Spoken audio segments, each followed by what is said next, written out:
सच्चिदानंद श्रीपाद भगवान की जय। सच्चिदानंद रामदास भगवान की जय। गोपाल कृष्ण भगवान की जय। देवदत्त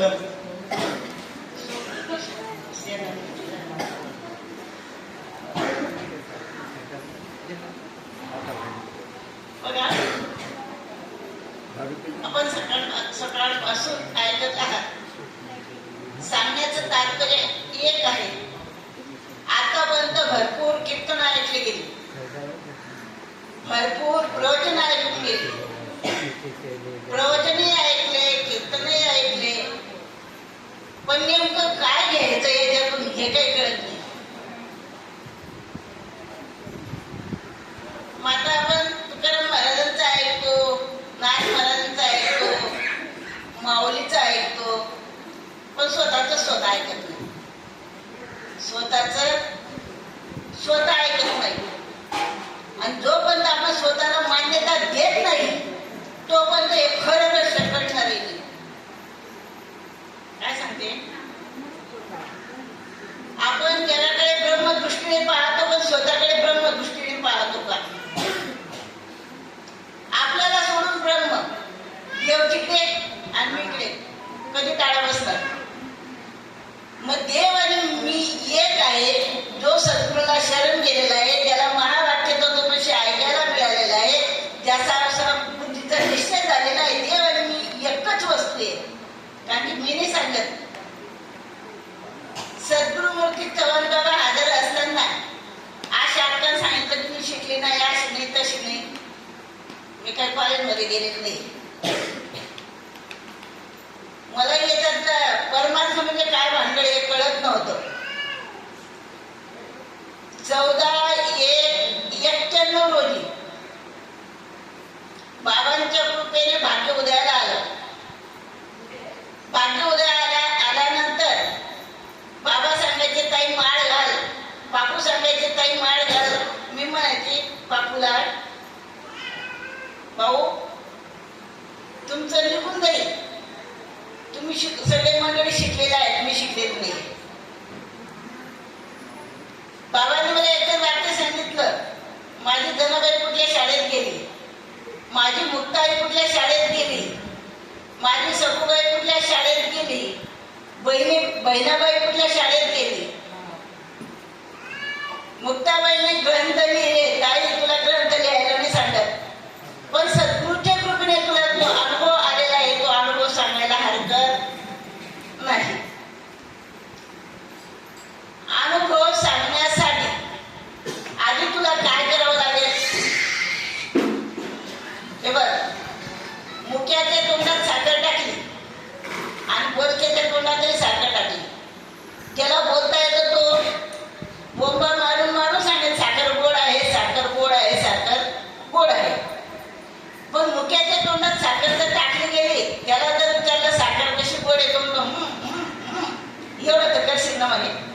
किती फक्त असं करशील ना, हो बाबा तसं करत, पण काही मुद्दा नाही, पाया नाही, ओवी नाही, काही नाही. मुद्दा पाया ओवी होण्यासाठी जोपर्यंत व्यवहारिक सत्तेमध्ये लग्न होत नाही तोपर्यंत मुलाबाळा काही होत. तसं आध्यात्मिक सत्तेमध्ये जोपर्यंत श्रीगुरूंना सद्गुरूंना शरण जात नाही तोपर्यंत ज्ञान काही होणार. ते ज्ञान व्हावं याच्यासाठी माळ घालायला काय हरकत आहे बरं. कुठलं ज्ञान?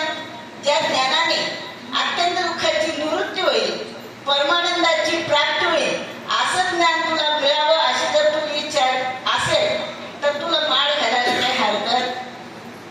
जेमतेम सांगून सोडून माळ घातली, माळ घातली गेली, पण नेमकं परमार्थ कसं खातात का ओरडतात हे काही कडे ना. काय बोलते, कसा खातात माहित नाही, का ओरडून खातात हेही माहित नाही, का लावून खातात हेही माहित नाही. पण मला सांगत ना, सद्गुरू वाचून सापडे ना सोय, धरावे ते पाय आधी आधी. सद्गुरू जोपर्यंत देहधारीला देहधारीमध्ये शरणागत आपण पत्करत नाही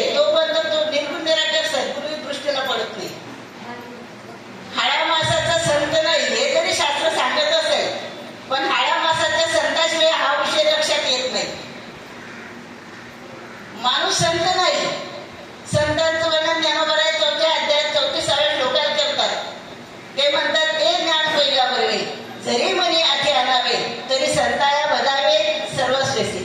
कारण ते ज्ञानाचा पुरवठा ते सेवा हा दारवंटा तो स्वाधीन करी सुवटा ओळखोनी. तरी तन्मन जीवे चरणासे लागावे आणि अग्रता करावे दास्य सकळ.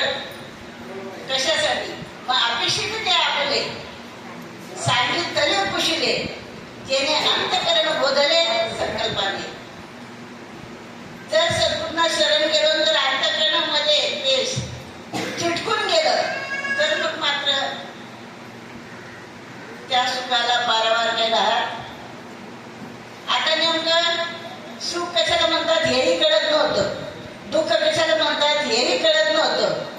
मग सुख नाही दुःख नाही नेमकं काय? मग सुखाची व्याख्या जीवदशेमध्ये असताना मनासारखं होत गेलं त्याला सुख समजून घेतलं, मनाच्या विरुद्ध झालं त्याला दुःख समजून घेतलं. पण साधू संतांच्या मतानुसार करायला जर गेलं तर सुखाचाही तपास नाही दुःखाचाही तपास नाही. अत्यंत दुःखाची निवृत्ती परमसुखाची प्राप्ती करायचं जर म्हटलं तर मोठं दुःख माणसाला कोणतं आहे? जन्माला येऊन मरायचं. एक वेळ पैसा नसेल दुःख नाही, मुलं बाळा नसतील दुःख नाही. पण समजा मी दवाखान्यात गेले, डॉक्टरांनी सांगितलं तुम्हाला कॅन्सर झालेला आहे, 2-4 दिवसाच्या मैत्रिणी आहेत तुम्ही या जगाच्या, आनंद वाटेल? काय होईल? दुःख वाटेल की नाही? मग मोठं दुःख कोणतं आहे? मरण्याचं. मरण्याचं मोठं दुःख आहे. जन्माला यायचं तो आनंद आहे. मग मनुष्य संतात किती वेळा जन्म यावे किती व्हावे फजित मनवणी जीव व्यायाम शरण गेलो मी विठोबाला. तुकाराम महाराज असं सांगतात. ते म्हणतात जन्माला यावं मरावं, जन्माला यावं मरावं म्हणून शंकरा त्याला सावध करतात. पुनर्पी जननम पुनर्पी मरणम पुनर्पी जननी जठरी शयनम. विचार करा, पावसाळा आहे, लाईट जर गेलं तर फॅन बंद झाला तर आपण काय म्हणतो गरम होतं नाही का? पण जेव्हा आपण आईच्या पोटात होतो तिथं काही एसी लावलेला होता का? एअर कंडिशन होतं, कूलर होतं तिथं. किती उकळलं असेल, किती उकळत होतं. आणि त्या ठिकाणी मात्र आपण देवाचं भजन केलेलं आहे. जर केलेलं नसतं तर ज्ञानवरांनी उभी लिहिली नसती. देख मनुष्याचा सगळं स्वभाव त्याच भजनशील भजन करणं हा स्वभाव आहे आपला. भजन करणं आईच्या कर्मामध्ये असताना भगवंताचं भजन केल्याशिवाय आपण बाहेर आलेले नाही. तर सांगण्याचं तात्पर्य काय? तिथं भजन केलं पण बाहेर आलो. चूक आपली नाही, चूक भगवंताची नाही, चूक कोणाची? माऊली सांगतात धमी वायू लागता स्मरण विसरे तत्वदा पुसू लागे माता पिता कोहम कोहम रडे. या पृथ्वी तलावर आलो, या धरणीचा वायू लागला म्हणजे त्या वायू मायेने स्पर्श केल्याबरोबर त्या भगवंताला आपण बदललो. आणि मग त्याला विचारतो मी केव्हा सांगितलं केव्हा सांगितलं? आणि तिथं काय सांगतो इथून सुट्टी कर, मी तुझ्यापर्यंत आल्याशिवाय राहणार नाही, तुझं भजन केल्याशिवाय राहणार नाही, तुला ओळखल्याशिवाय राहणार नाही. देव म्हणतो अनादिकालापासून तुझं हेच चालू आहे. पण जर तू मला फसवायला निघाला मी काय तुझ्याकडून फसला जाणार नाही. पण तू फसल्याशिवाय राहणार म्हणजे नेमकं काय? आपण या तिथं असताना तिथं भजन केलं, बाहेर आल्याबरोबर विसरलो म्हणून घसरलो म्हणून पुन्हा पसरतोय. मग याच्या पुढे विसरू नये, घसरू नये, पसरू नये असं जर वाटत असेल, जो जीव आपलं सद्गुरूंना शरण गेलेला आहे त्याला करून चुकेल मी देह नाही, मी आत्मस्वरूप आहे, मी आनंद स्वरूप आहे, मी सच्चित आनंदघन वस्तू आहे असं ज्याच्या मनात कोरलं गेलं त्याला किती दिवस लागतील पटायला? कशावरून? माऊली सांगतात देहात पाताचे झाले हे कर्माच्या गुणी गुंतरे भवत असे जागे सुटले जन्म आणि मृत्यूच्या. किती लोकांची संपत्ती आहे? 5 लोकांची. त्याच्यावर ताबा बसून घेतला. माझे हात दुखतात, माझे पाय दुखतात, माझं डोकं दुखतं, माझं पाठ दुखते, काय नको तेवढे नाटकं आहे.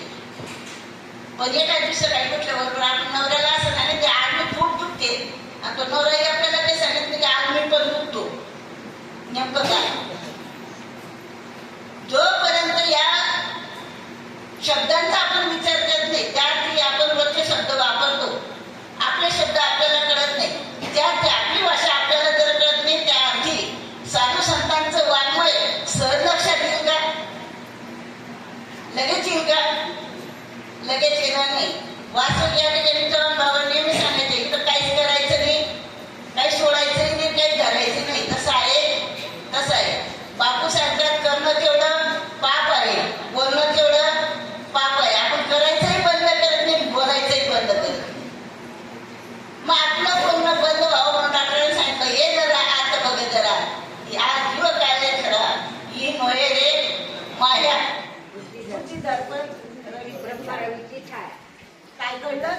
मग कळलं नसेल का?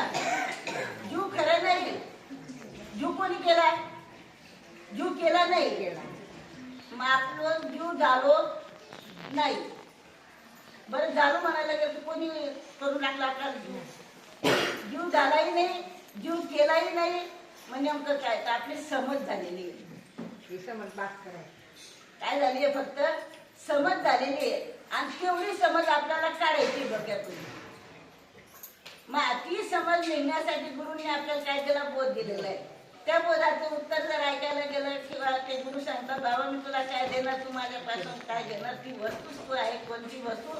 भगवान श्रीमंत महाराजांना सांगतात सगळ्यांच्या हृदयात देशी मी अमुक आहे ऐशी जी बुद्धीस पुरे ऋषी ती वस्तू मी घाल.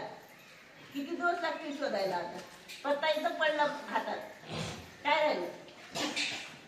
मग आता तरी आता जर नाही समजून घेतलं तर मग मात्र तुकाराम महाराज राग येतो. ते म्हणतात अरे जन्मायोनी काय केले किंवा मुद्दलच गमवली. ज्याला मुद्दल गमवायचं असेल तो सद्गुरूच्या बोधाकडे लक्ष देणार नाही. आणि ज्याला नुसतं व्याजवर पोट भरायचं असेल तो त्या बोधामधून मन काढणार नाही. ज्याला जसं पडेल तसं घेऊ शकतात. इथं स्वतंत्र आहे आपण.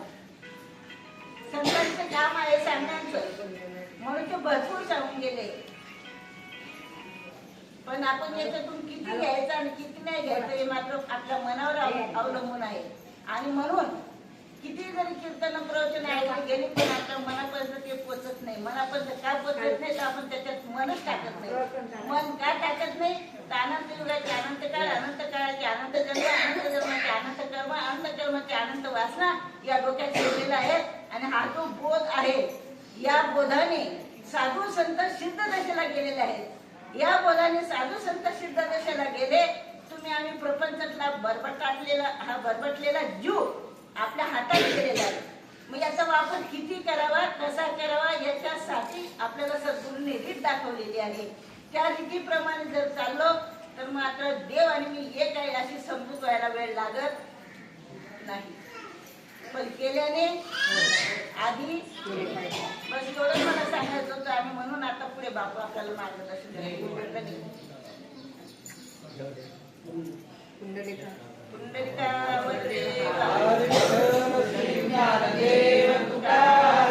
पंढरीनाथ भगवान की जय.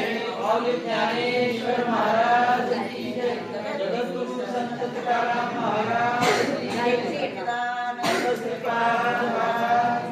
सच्चिदानंद रामदास महाराज की जय. गोपाल कृष्ण भगवान की जय. अवधूत चिंतन श्री गुरुदेव दत्त गोपाल कृष्ण भगवान.